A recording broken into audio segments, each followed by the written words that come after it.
नमस्कार मित्रांनो, तुम्ही पाहता डिकोड महाराष्ट्र न्यूज. मित्रांनो, डॉक्टरच्या आत्महत्येच्या नोटमध्ये दोन नावे स्पष्ट लिहिली होती.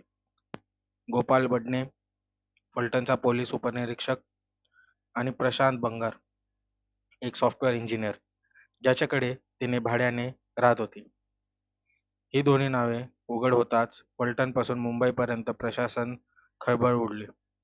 एक सरकारी अधिकारी आणि एक खासगी व्यक्तीचं नाव या प्रकरणात येणं म्हणजे प्रकरण अधिक गुंतागुंतीचं बनलं.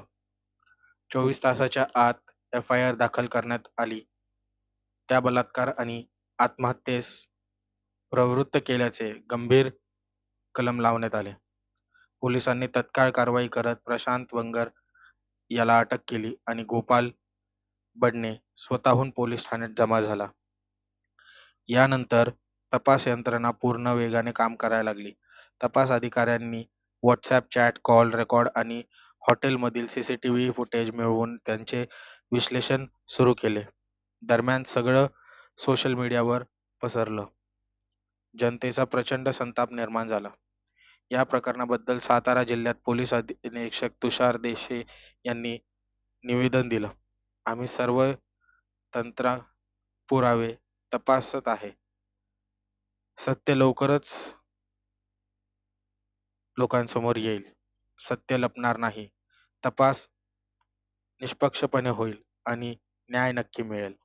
पण डॉक्टरांच्या साह्यांमधील जे सांगितलं आहे ते अधिक धक्कादायक होत आहे.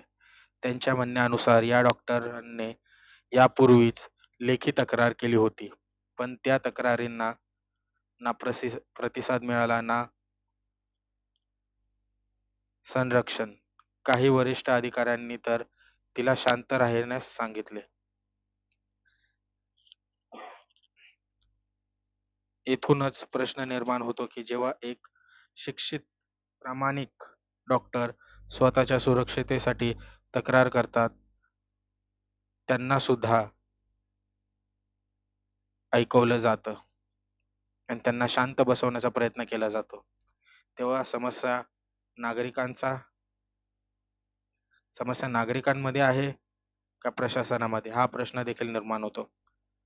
तपासादरम्यान अनेक गोष्टी पुढे आल्या. काही अहवालानुसार आरोपींनी तिच्यावर चुकीचे वैद्यकीय प्रमाणपत्र तयार करण्यासाठी दबाव टाकला होता. तिने नकार दिल्यास तिला मानसिक त्रास देण्यात आला.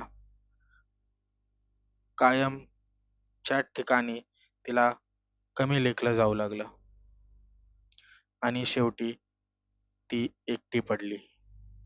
या प्रकरणावरून वैद्यकीय क्षेत्रातील सुरक्षेवर मोठा वादळ उठला आहे.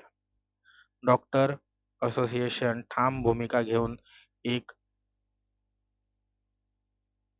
जेव्हापर्यंत या प्रकरणातील सर्व आरोपींना शिक्षा होत नाही तोपर्यंत आंदोलन सुरू राहील, अशी भूमिका घेतली आहे. राज्यभरातील रुग्णालयांमध्ये काळ्या फिती लावून निदर्शनं झाली. अनेक डॉक्टरांनी सांगितलं, आज ती गेली, उद्या कोण? सरकारकडून चौकशीसाठी विशेष तपास SIT गठन करण्यात आली, पण जनतेचा विश्वास पुन्हा मिळवण्यासाठी फक्त चौकशी पुरेशी नाही, न्याय प्रत्यक्ष दिसला पाहिजे.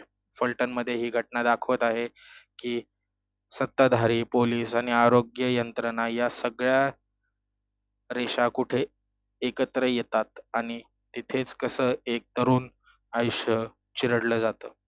ही केवळ एक व्यक्तीची नाही तर प्रत्येक त्या व्यक्तीची कथा आहे जी चुकीविरुद्ध आवाज उठवते आणि मग सिस्टीम तिच्या विरोधात उभा राहते. तपास पुढे सुरू आहे, पण या घटनेने महाराष्ट्राला एक आरसा दाखवला आहे की जेव्हा सत्तेचा गैरवापर आणि भीतीचं मिलन होतं, तेव्हा न्याय फार दूर निघून जातो.